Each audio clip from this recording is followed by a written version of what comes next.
3-1 your final here at First Ontario Centre. The Syracuse Crunch over the Hamilton Bulldogs on Fan Appreciation Night, the final game of the 2013-2014 regular season. Laura Barney with Derek Wills. Derek, we do have a lot to cover tonight, but we'll start with your thoughts on the game. Well, I thought this game, in a nutshell, was the Hamilton Bulldogs 2013-2014 season, because they worked really hard to grab a 1-0 lead in this hockey game on a beautiful goal, a give and go between Nathan Beaulieu and Mike Blunden. And then the Syracuse Crunch tied the game and won the game on 2 goals that went off Hamilton Bulldogs past Dustin Tokarski and into the net. The first goal went off Joel Schweenard's skating in. The second goal went off Nathan Beaulieu's legging in. 2 terrible bounces for the Hamilton Bulldogs, and I hate to sound like a homer, but they seem to get a lot of bad bounces this season. And there's an old saying that you make your own breaks, and I think to some extent that is true, but the Hamilton Bulldogs did seem to get an unusually large number of bad bounces this season. It was almost like somebody out there had a Hamilton Bulldogs voodoo doll and a box full of pins at times this season. I mean, they just couldn't seem to catch a break in this hockey game. If they had caught a break or two, they probably win the game. And if they had caught some of those breaks during the regular season, we're probably previewing the Calder Cup playoffs right now. I still believe that on paper, this team is a playoff team. Unfortunately, they weren't on the ice. I don't want to put you on the spot asking this question, but do you think some of the players had that mental switch turned off, both teams knowing there isn't a lot to fight for at this point? I don't think so. I'm actually pretty proud of the way the Hamilton Bulldogs played down the stretch, because realistically, they were eliminated from the American Hockey League's 2014 Calder Cup playoffs last month. Mathematically, they were eliminated last week, but they continued to battle game in, game out. I think they were a little bit down in the dumps tonight after falling behind 2-1 on those 2 bad bounces. And that third goal, which turned out to be the insurance marker, was a 3-on-1. Dustin Tokarski kind of cheated towards the 2 decoys, and the shooter put the puck between his legs and in. So it looked like an ugly goal, and I think it's one he'd like to have back. But I think the Hamilton Bulldogs finished the game strong and finished the season strong. They picked up at least a point in 7 of their final 9 games. And when you look back to the start of the season and the way they started 2013-2014, they picked up at least a point in 8 of their first 10 games. So a strong start, strong finish. Unfortunately, the meat between those 2 pieces of bread wasn't very good, and they were consistently inconsistent all season long. They didn't take advantage of playing at home. There wasn't much of a home ice advantage at Copps Coliseum or First Ontario Centre. And when you look back at it, their home record, 5 games below 500 to finish off the regular season, and some of their streakiness really comes back to bite them. And if the Hamilton Bulldogs could have kept it going the way they had it going in the first half of the season, back on January 11th, they were 3 points behind the Toronto Marlies in the fight for first place in the North Division, 6 points ahead of the Rochester Americans in the battle for second place in the North Division. That team, to me, is a team that could have done some damage in the Calder Cup playoffs, but unfortunately, they got cold, the Amherst got hot, the Dogs are out, and one of their arch rivals is in the Calder Cup playoffs. So for the 3rd straight season, we're going to be playing golf in the spring instead of watching hockey. Derek, do you really feel like there was a turning point in this season that sticks out in your mind that was the nail in the coffin for the Hamilton Bulldogs? Well, I talked about January 11th and the position the Hamilton Bulldogs were in on that date. And like I said, they started losing some games. The Rochester Americans started winning some games. And about a month and a half later, the Dogs were 10 points behind the Amherst. And they were at a tough spot then. But there were still a lot of games left in the season and quite a few home games. And we kept waiting for the Hamilton Bulldogs to streak here at home.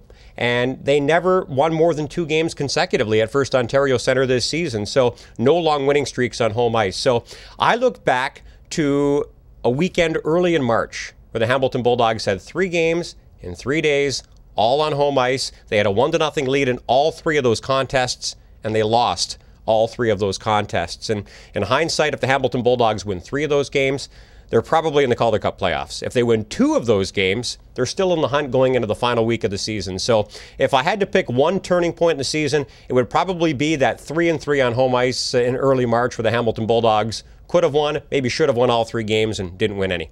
Derek, you get a chance to travel with this team and experience a lot of things that people don't see. So is there a highlight of the season that stands out to you? And it doesn't necessarily have to be a game, just an experience you had maybe on the road.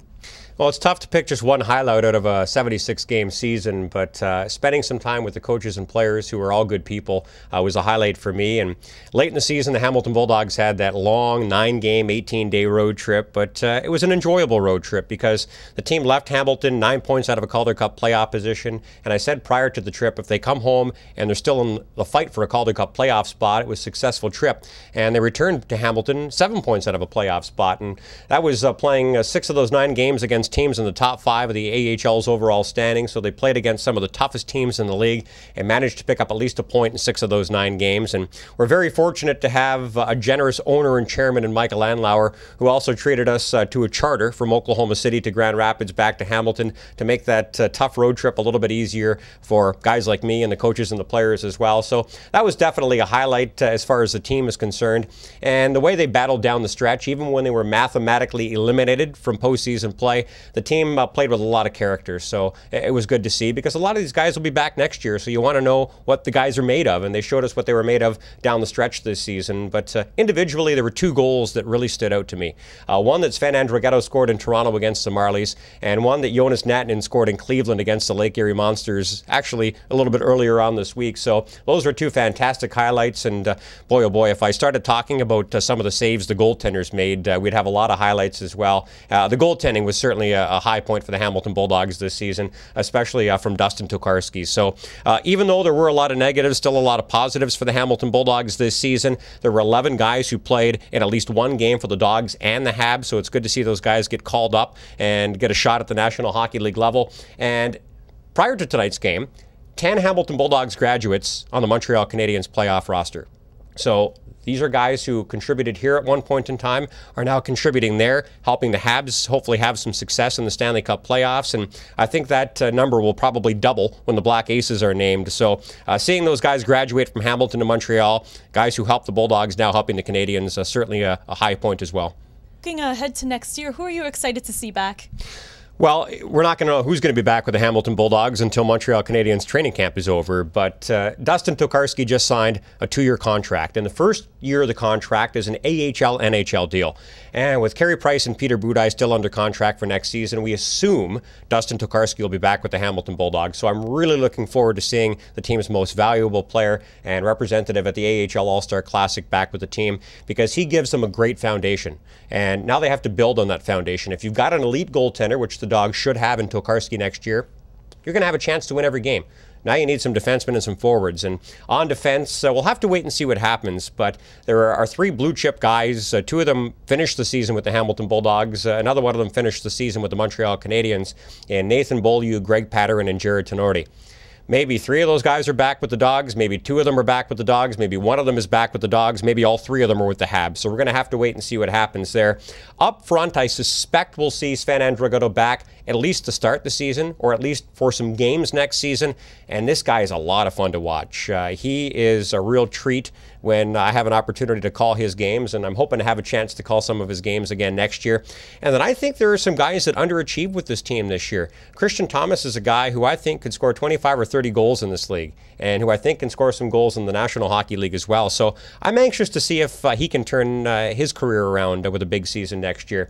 We've got some good guys that we had a chance to see for a little while at the end of the season. I thought Connor Crisp was really good for the Hamilton Bulldogs, and Nick Sorkin as well. And, those are guys who are part of the Montreal Canadiens' future, who we should see with the Hamilton Bulldogs next year. And some other guys like Charles Ludon, who we saw at the end of last season, who really showed us that he can play at the American Hockey League level. He's got another year under his belt in the Canadian Hockey League, and he should be ready to go for the AHL next season. So I have high hopes for the Hamilton Bulldogs next season. It's going to be a long off season, which I hate, because I'd much rather be calling hockey games and watching them on television. But I think the Montreal Canadiens are ready to go to work and ensure the Hamilton Bulldogs are back to where they used to be. You and I have talked about this before, Laura. In 5 of my first 10 seasons with this team, the Hamilton Bulldogs went to the conference finals. And the 2 years they didn't go to the Calder Cup finals, they lost in Game 7 of the conference finals. So let's get back to that. A lot of fun for me, for you, and for the fans as well.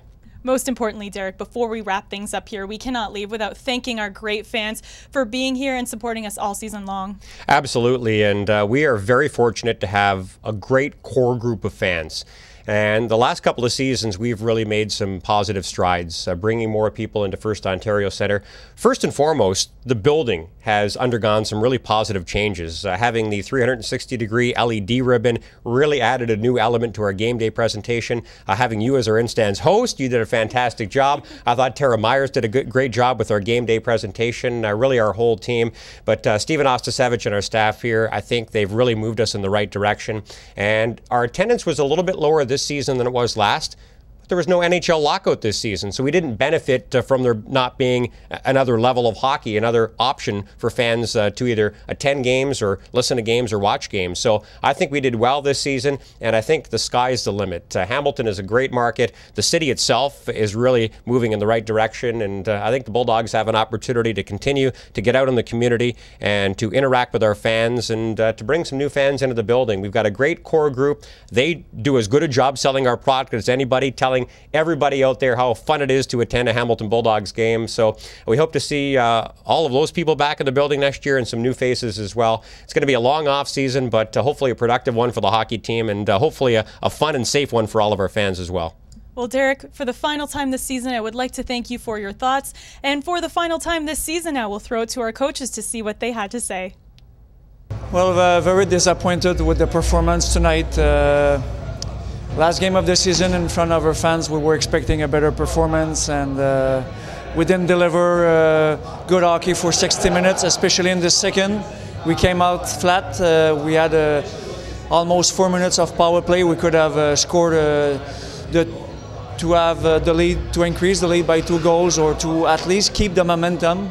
But we lost the momentum on that power play, and after that it seems like we were flat for the entire second. And at the end, we didn't deserve to win that hockey game.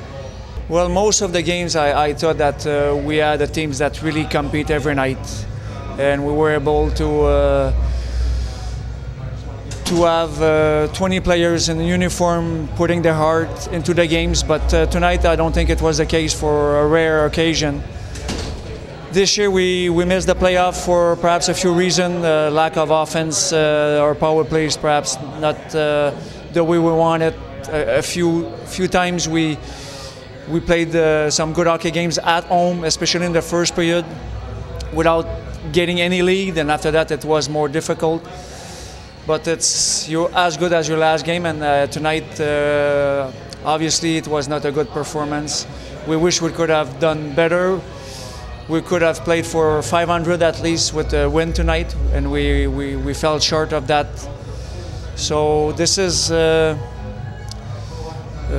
little bit the resume of our season, perhaps. A loss at home, scoring only 1 goal in front of fans that perhaps support us the entire year. And I would like to take this opportunity to thank them and for their patience. And we all know that we want to have accomplished more, and hopefully next year we're going to be able to do so.